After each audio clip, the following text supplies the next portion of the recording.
Australia എന്ന് കേട്ടാൽ ആദ്യം ഓർമ്മ വരിക കങ്കാരുക്കളുടെ ദേശം എന്നുകൂടിയാണ്. എന്നാൽ കങ്കാരുക്കൾ മാത്രമല്ല, മറ്റു പല അപൂർവ പക്ഷിമൃഗാദികളുടെയും ആവാസ സ്ഥലം കൂടിയാണ് ആസ്ട്രേലിയ. ആസ്ട്രേലിയയിൽ നിന്നും കറുത്ത അരയന്നങ്ങളുടെ വിശേഷങ്ങളുമായി ഷാജു ഫ്രാൻസിസും പെനീന മാത്യുവും തയ്യാറാക്കിയ റിപ്പോർട്ടിലേക്ക്. ബ്ലാക്ക് സ്വാൻ അഥവാ കറുത്ത അരയന്നങ്ങളുടെ ജന്മദേശം ഓസ്ട്രേലിയ ആണ്.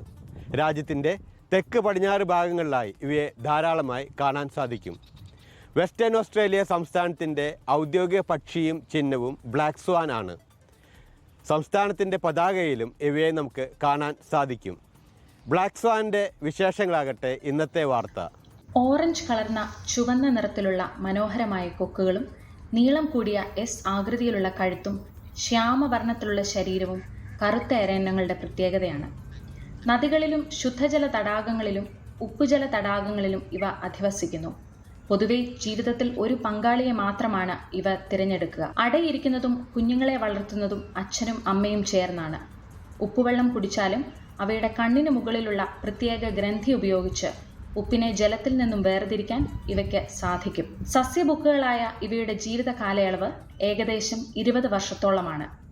ഇവ പുറപ്പെടുവിക്കുന്ന ശബ്ദം സംഗീതാത്മകമാണ്.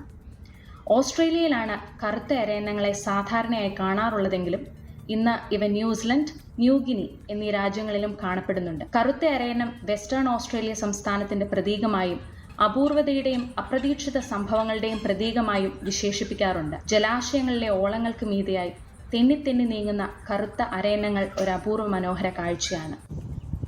ഓസ്ട്രേലിയയിൽ നിന്നും 24 വേണ്ടി ഷാജു ഫ്രാൻസിസ്. ലോകത്തെവിടെയായാലും ഏത് സമയത്തും 24 വാർത്തകളും ഓഗ്മെന്റഡ് റിയാലിറ്റി പാക്കേജുകളും എക്സ്പ്ലെയിനറുകളും വിശദമായി കാണാൻ ഞങ്ങളുടെ യൂട്യൂബ് ചാനൽ നിങ്ങൾക്ക് സബ്സ്ക്രൈബ് ചെയ്യാം.